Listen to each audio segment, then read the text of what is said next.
100도씨 사이가 되는 지구가 항상 저 골디락스 존에 있었느냐? 먼 과거에는 지금하고 이제 온도가 다를 거라서 아마 지구가 아니라 다른 행성이 그 당시에 골디락스 존에 들어왔을 수도 있다라는 개념이 있습니다. 그렇죠. 좀 더 이제 큰 규모로 넘어가서 은하계에 대해서 한번 다뤄보자. 한 번도 우리가 다뤄본 관점이 아니기 때문에 너무 기대됩니다. 아. 인사할 시간도 많습니다. 여러분의 시간을 낭비해드릴 느리지만 쿨한 과학. 랩미팅입니다. 반갑습니다, 교수님들. 반갑습니다. 반갑습니다. 익숙한 곳이에요. 익숙한 곳이죠? 국제 GPS 기준점. 그 옆에 한국천문연구원입니다. 저기 그 제가 저 사진을 보여드린 이유가 네. GPS 때문이 아니에요. 그렇죠. 제가 보여드리고 싶었던 거는 오른쪽 밑에 있는 저 글귀 때문에 그렇습니다. 그렇죠. 우리는 우주에 대한 근원적 의문에 과학으로 답한다. 한국천문연구원이 어떤 연구를 하고 왜 연구를 하는지에 대한 모토라고 해야 돼. 그 지향점이 딱 저 문장 하나에 담겨 있는 거죠. 인류가 시작하면서부터 이제 하늘을 계속 봐왔잖아요. 하늘을 보면서 궁금한 거지. 저 하늘에 떠 있는 별은 무엇일까? 궁금했던 거죠. 그런 근원적 의문에 답하는 곳이 우리나라에서는 한국천문연구원이죠. 그래서 생각해보면은 성경의 시작에서도 뭐 빛이 있으라 뭐 이런 식으로 시작을 하잖아요. 네. 그런 것뿐만이 아니라 이집트 신화라든지 옆에 보이는 수메르 신화라든지 이런 고대에 있었던 숱한 신화들도 잘 보면은 항상 시작은 이 세상은 어떻게 시작됐는가, 그리고 인간은 어떻게 만들어졌고 이 세상에서 인간의 역할은 무엇인가에 대해서 사람들이 인류 문명의 시작부터 계속해서 고민을 해왔던 흔적들이 사실 이제 이런 신화에 이제 나타나 있다고 볼 수 있는 것이고, 과학이 100% 답을 다 해줄 순 없지만 그렇지만 중요한 답의 일부분을 과학이 해줄 수 있기 때문에 한국천문연구원도 거기에 일부분을 담당한다고 볼 수가 있겠습니다. 핵심은 적어도 찾아낼 수 있다. 과학이. 특히 2019년 노벨 물리학상을 이제 주목을 해보면 제목이 우주 안에서 우리의 위치에 대한 새 관점, 그걸 가지고 제임스 피블, 미셀 마이어르, 디디에 쿠엘로 세 분이 노벨상을 타셨습니다. 아이, 저 사람 도대체 뭐 한 사람들이길래 그렇죠. 제목이 이 모양이야 라고 생각을 하실 수가 있는데, 사실 제목이 이렇게 생길 수밖에 없었던 게 여기 세 분이 연구하시는 주제가 달라요. 다른 일을 하고 있는 사람들 3명을 갖다 붙여서 노벨 물리학상을 했고 공통점으로 주제를 찾으려다 보니 네. 말도 안 되는 제목을 만든 거예요, 사실은. 옆에 미셀 마이어르 교수님과 디디에 쿠엘리 교수님은 외계 행성, 왼쪽에 있는 제임스 피블 교수님은 우주론을 하시는 분입니다. 외계 행성 얘기를 먼저 좀 해보려고 해요. 네, 예. 좋습니다. 태양계 밖에 있는 행성, 한국천문연구원에서도 외계 행성을 찾는데 이렇게 노력을 하고 있는데, 그럼요. 예, 그 중에서 이제 KMT넷이라고 하는 망원경이 있습니다. 네. 아주 큰 망원경은 아니지만 그렇다고 해서 작은 망원경은 아닌데, 저기 왼쪽에 보이시는 지도 있죠? 왼쪽에 남아프리카 공화국, 그리고 가운데에 호주, 그리고 오른쪽에 칠레, 저렇게 네. 세 곳에 뭔가 마크가 있는데 똑같은 사양의 망원경 3개가 저 위치에 있습니다. 한 군데다가 해도 하면 되지 왜 이렇게 세 군데다가 그렇죠. 이렇게 돈을 많이 쓰느냐? 지금 저 화면을 잘 보시면은 어딘가 지금 시커멓죠. 지금 호주가 시커멓다가 호주가 네. 지금 낮이 됐는데 지금 남아공이 시커매졌어요. 네. 그러다가 남아공이 또 칠레가 시커매졌죠. 좀 네. 있으면 남아공이 이제 해가 뜰 건데 칠레는 밤입니다. 실시간이에요. 동시간대를 보여주는 거예요. 네. 이거 3교대네요, 정말. 맞습니다. 정확히 3교대고 그 이제 외계 행성을 찾아낼 때는 훨씬 뒤에 있는 굉장히 밝은 천체를 중력 렌즈라고 하는 기법을 이용해서 이제 찾는데, 그럼 이 멀리 있는 천체가 여기 앞에 있는 행성계의 중력 때문에 살짝 밝아졌다, 살짝 어두워졌다 이렇게 된다고 합니다. 계속해서 이 천체가 어떤 식으로 밝기가 바뀐지를 계속 추적을 해야 되거든요. 그런데 한 곳에만 망원경이 있으면 어느 순간 낮이 되면 볼 수가 없으니까 그거 놓칠 진짜 수 있구나. 3교대를 해가지고 계속 그걸 보는 겁니다. 네. 그렇죠. 한국에서 저 세 개의 망원경을 조정을 하고 있는 거죠. 약간 지휘통제실이에요? 정확해요. 예, 그래서 한국에서도 이런 일들을 열심히 하고 있다라고 하는 거를 부족한 지식으로 잠깐 광고를 했었고요. 그래서 우리가 외계 행성을 찾게 되면은 예를 들어서 지금 이거는 나사 홈페이지에서 이제 제가 긁어온 건데, 웹상에서 막 이렇게 물론 예상도지만 그런 것도 해볼 수가 있고, 그리고 그 행성이 어떤 궤도를 이제 갈 것이다, 거기에 모 항성도 뭐 예를 들면 이런 식이다, 다 진짜 상상도 잘 해가지고 만들어놨어요. 진짜 잘 만들어놨죠. 예, 나사가 이 정도입니다. 와, 그럼 내가 원하는 행성을 그냥 골라 잡아서 이렇게 볼 수 있는 거예요? 가볼 수 있어요. 네. 우와. 그래서 이런 것들을 갖고 놀 수가 있고, 태양계 밖에 외계 행성이 5,000개가 넘고, 제가 이제 말씀드리고자 하는 건 그냥 외계 행성이 아니라 거주 가능한 외계 행성이라고 하는 것. 아, 영어로는 헤비타블이라고 해요. 거주 가능 외계 행성에 대해서 이거를 또 정리해 놓은 사이트가 있어요. 자기들이 이제 생각하기에 거주 가능한 그런 외계 행성들의 리스트를 이렇게 쭉 이렇게 해놨는데, 물론 저기 있는 각각의 저기 뭐 구름이 있느냐 뭐 하냐 저 색감들은 다 상상도입니다. 우리가 저렇게까지 볼 수 있는 기술이 아직 없어요. 지각을 갖고 있을 것인가, 물이 있을 만한 거리인가 뭐 등등을 알아내고, 그래서 물이 있을 만한 거리야 하면은 이제 워터월드처럼 딱 이렇게 만들어 놓은 그렇죠. 소문자로 LY라고 적힌 게 광년이고요. 지금 우리로부터 가장 가까운 곳에 있는 외계 행성이 4.2광년 떨어진 프록시마 센타우리 B고요. 아, 네. 예, GMT라고 하는 거제 마젤란 망원경이라고 혹시 여러분 들어보셨을 거예요. 네. 한국천문연구원이 크게 10%. 지분을 가지고 있죠. 오. 그 망원경이 만들어지면 제일 먼저 제가 봤을 땐 제일 먼저 볼 때가 거기예요. 자, 그러면은 거주 가능이라고 하는 걸 잘 표현을 해야 되잖아요. 액체 상태에 물이 있는 지구형 행성을 이렇게 주로 얘기를 합니다. 지구형 행성이라고 하면은 지구처럼 이제 지각이 있다는 걸 뜻하는 거죠. 그리고 액체 상태의 물이 이제 굉장히 다양한 용매의 역할을 해줄 수가 있고 우리가 알고 있는 지식은 다 지구를 근거로 한 거잖아요. 그렇죠. 다른 곳에 있는 것들은 관측이 된 적이 없기 때문에 가서 확인한 적이 없기 때문에 여태까지는 다 가설이에요. 그렇기 때문에 우리는 실제로 알고 있는 지식과 실제로 알고 있는 과학을 바탕으로 무언가를 찾아내고 싶은 거죠. 그렇기 때문에 물이 중요하다고 얘기하는 거예요. 예, 이런 겁니다. 지금 여기 그 초록색으로 돼 있는 데가 지구예요. 표면 온도가 0도씨에서 100도씨 사이가 되는 것이 바로 저 초록색 띠가 됩니다. 그렇죠. 예, 그래서 신기하게도 우리 태양계 같은 경우에 네. 현재의 태양의 상태를 놓고 보면은 골디락스 존 혹은 이제 그 헤비타블 존이라고 불리는 영역 안에 들어오는 행성이 지구밖에 없어요. 물론 지구가 항상 저 골디락스 존에 있었느냐? 태양이라고 하는 항성 자체가 태양도 태어나서부터 이제 계속의 성질이 바뀌어오잖아요. 그렇죠. 아, 네. 먼 과거에는 지금하고 이제 온도가 다를 거라서 아마 지구가 아니라 다른 행성이 그 당시에 골디락스 존에 들어왔을 수도 있다라는 개념이 있습니다. 그렇죠. 다른 환경에서 외계인이 살 수 없나요를 해봤는데 있을 수도 있죠. 근데 그렇죠. 일단 우리는 모르는 거고요. 우리가 알고 있는 건 지구가 다니까 우리가 볼 수 있는 생명체는 지구가 다니까. 어떤 분들은 이렇게까지 얘기를 하세요. 우주에 생명이 뻔하게 많이 있을 거기 때문에 지구하고 비슷한 환경으로만 제한을 해도 얼마든지 많이 찾을 수 있다. 오. 이렇게까지 얘기하시는 분들이 있어요. 좀 더 이제 큰 규모로 넘어가서 은하계에 대해서 한번 다뤄보자. 한 번도 우리가 다뤄본 관점이 아니기 때문에 너무 기대됩니다. 아, 그렇군요. 예. 네.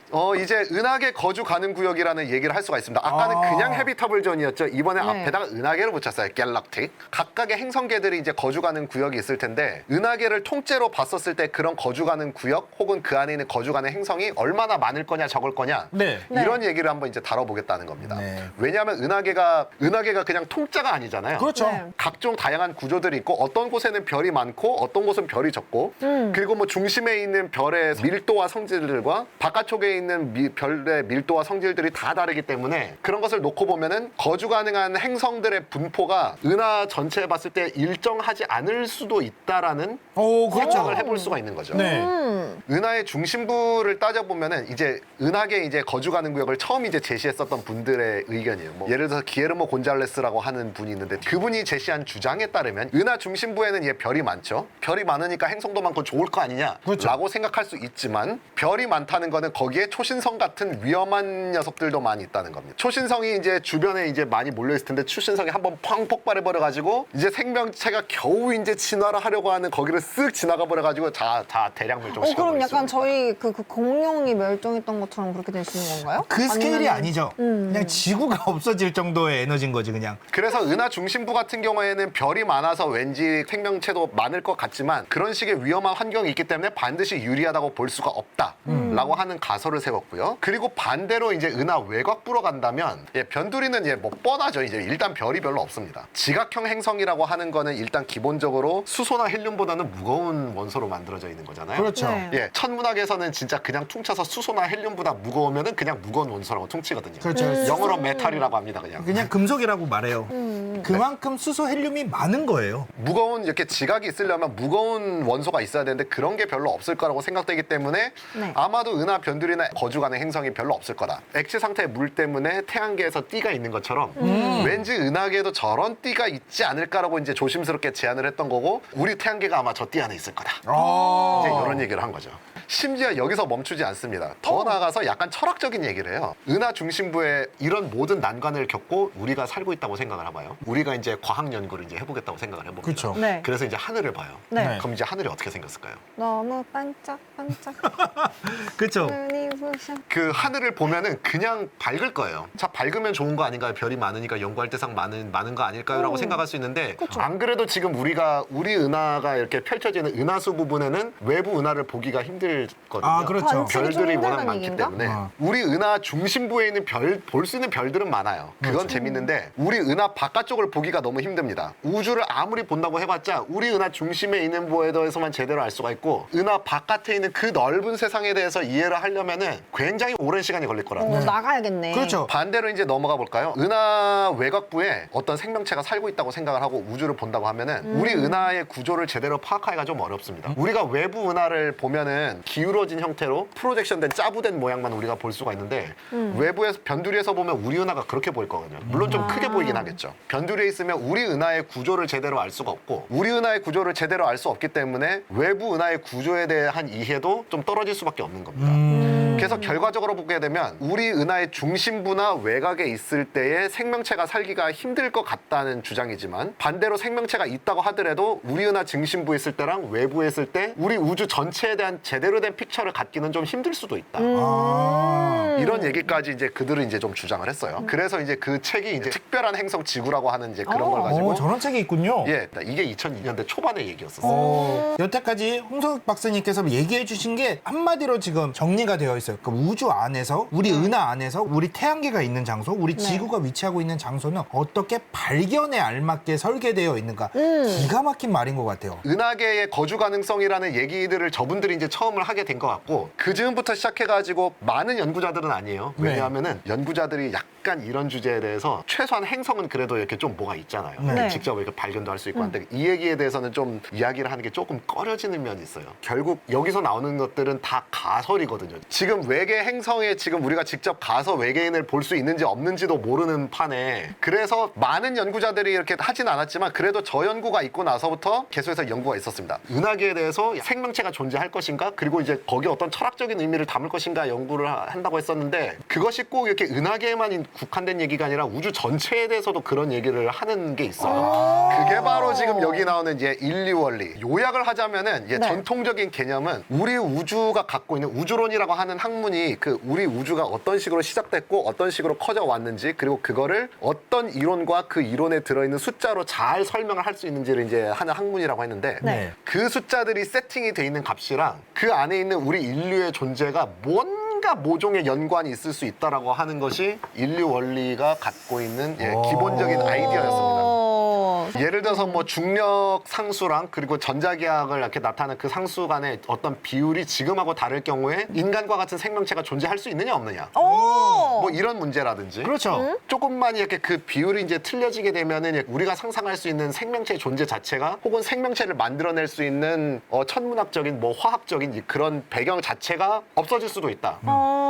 이런 떡밥이 있다고 하는 거를 이제 그 염두에 두고 제가 하는 우주론이라고 하는 건 이런 그림을 주로 다루게 되는 거죠. 네. 우리가 우주에 대해서 기본적으로 알고 있는 그림이 이런 겁니다. 이게 저기 맨 끝에 보면은 구름처럼 제가 그려놨는데 빅뱅이 정확히 어떤 식으로 이루어졌는지를 정확히 몰라서 그래요. 그러니까 그렇죠. 빅뱅이 있다는 건 알겠는데 네. 자 그럼 빅뱅이 도대체 왜 일어났느냐? 빅뱅 이전에는 뭐가 있느냐? 몰라요. 거기는 모르기 때문에 이제 일단은 그 구름처럼 이렇게 표시를 해놓은 거고요. 네. 어쨌든 시작이 됐고 그리고 굉장히 이제 우주 초기에 인플레이션이라고 하는 급격한 이렇게 가속 팽창이 일어나게 됩니다. 네. 그 다음에는 이제 어떤 시점쯤에 입자가 만들어져야 돼요. 암흑물질을 포함해서요. 그리고 이런 입자들도 왜냐하면 그 전에 입자가 있었다더라도 인플레이션이 있으면서 그걸 다 날려버리거든요. 네.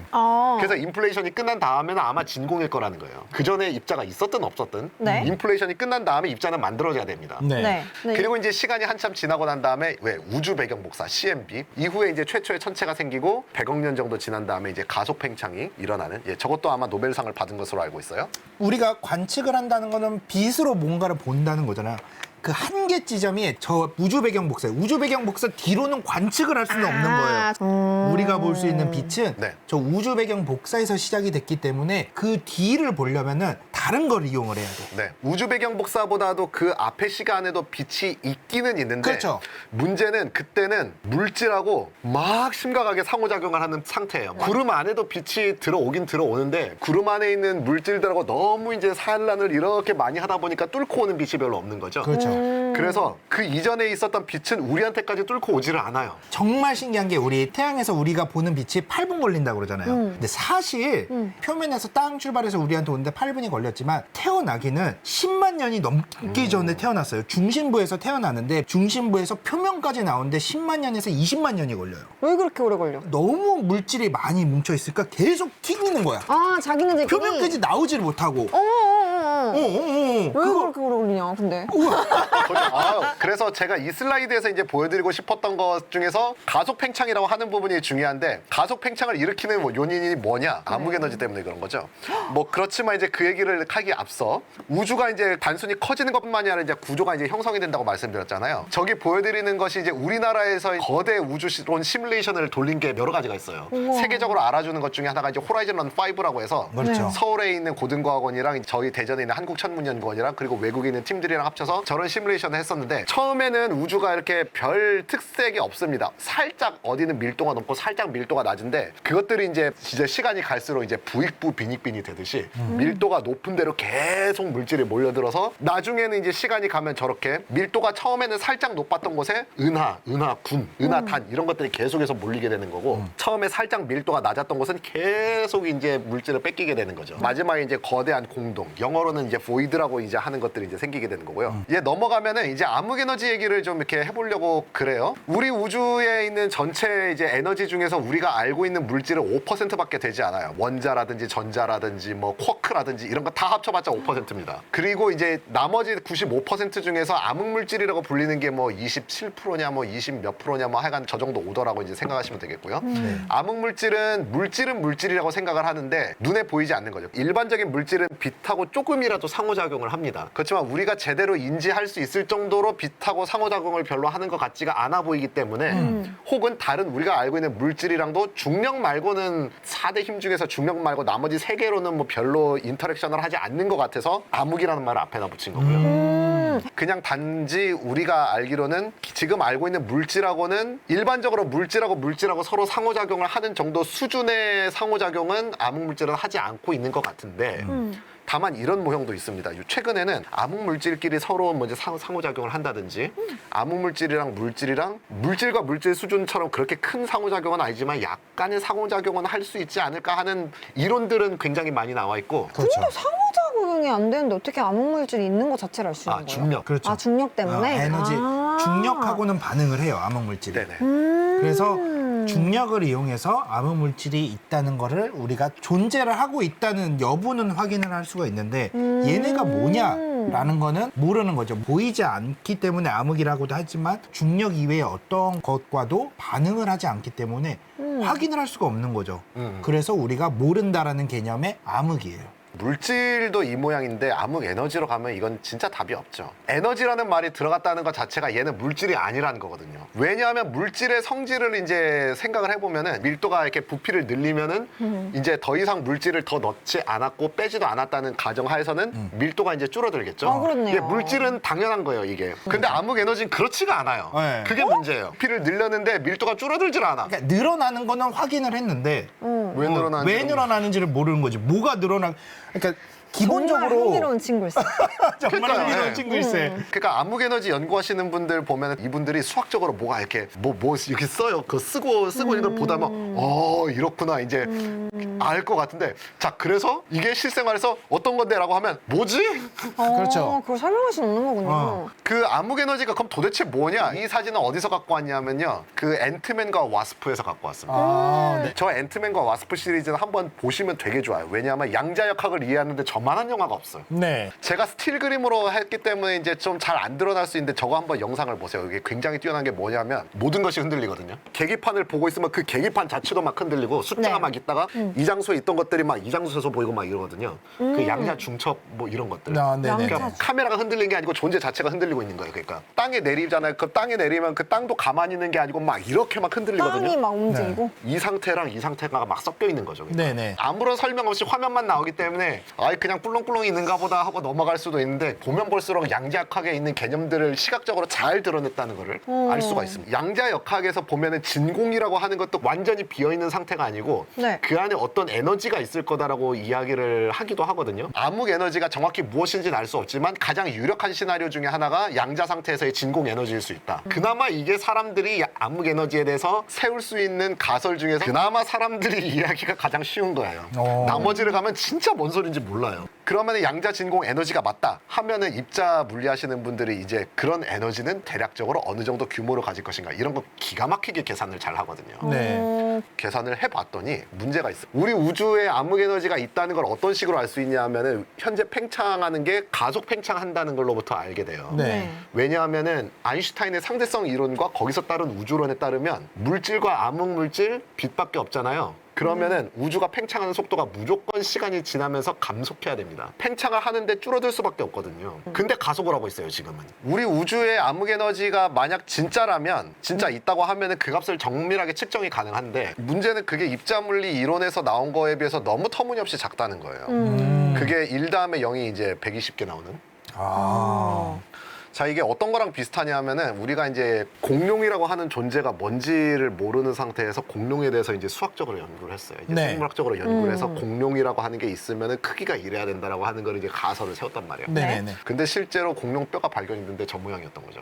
여러분 오른쪽에 있습니다. 네, 오른쪽 밑에 밑입니다. 네, 공룡 있네요. 그리고 지금 저기 보여드리는 그림은 얼굴이에요. 예. 일반적인 과학에서 이런 일이 일어나면 이건 말도 안 되는 거잖아요. 뭔가 이론이 틀린 거죠. 근데 문제는 아직까지 입자물리 이론이 완전히 틀렸느냐 하면은 그것도 못 찾아냈고 우리 우주의 암흑 에너지 값을 완전히 잘못 측정했느냐 하면 그것도 아닌 것 같고 그리고 우리 우주의 암흑 에너지가 아까 전에 했었던 그 양자 상태 진공 에너지가 아닌 다른 것이냐 일 수도 있긴 있는데 아직까지 그 정확히 확실히 그런가 아닌가 하는 증거를 아직 못 찾은 거죠. 아, 그럼 모든 게 맞았다 틀렸다를 논할 수 없는 상태인 거네요. 그냥 맞았다 틀렸다가 아니라 아예 모르는 거예요, 그냥. 이거를 이제 풀기 위한 방법으로 돌고 돌아서 인류 원리가 갑자기 여기서 등장을 합니다. 어? 왜 등장하죠? 입자물리 이론 값에서 가지는 그 암흑 에너지 값을 가진 우주가 실제로 있다고 쳐봅시다. 네. 그러면은 암흑 에너지라고 하는 거는 우주를 가속 팽창시킨다고 했잖아요. 우리 우주는 이제서야 이제 가속 팽창이 이제 조금 일어나고 있는 건데 얘 같은 경우에는 암흑 에너지의 양이 너무 크다 보니까 초장부터 그냥 계속 가속 팽창을 하거든요. 그렇게 되면 어떤 일이 일어나냐면은 중력 때문에 물질이 뭉쳐가지고 이제 부익부 빈익빈 현상이 일어나야 되는데 네. 그게 안 일어나요. 아. 그게 일어날 겨를이 없습니다. 은하도 안 생기고 별도 안 생기고 행성도 안 생깁니다. 그래서 생명이 없겠죠. 우리 우주 같은 경우에도 이제 암흑 에너지가 이제 지금 커가고 있는 게 만약에 계속해서 오래된다 하면은 지금까지 구조가 생긴 것들은 뭐 있긴 있는데 더 구조가 생기지는 않을 거라고 얘기를 하거든요. 네. 근데 저거는 이제 초장부터 그렇게 돼버렸으니까 아무것도 안 생겨버리는 거죠. 그렇죠. 입자물리에서 나오는 이론에 따르면 그런 거고요. 인사할 시간도 많습니다. 여러분의 시간을 낭비해드릴 느리지만 쿨한 과학. 랩미팅이었습니다. 감사합니다, 교수님들. 감사합니다. 감사합니다.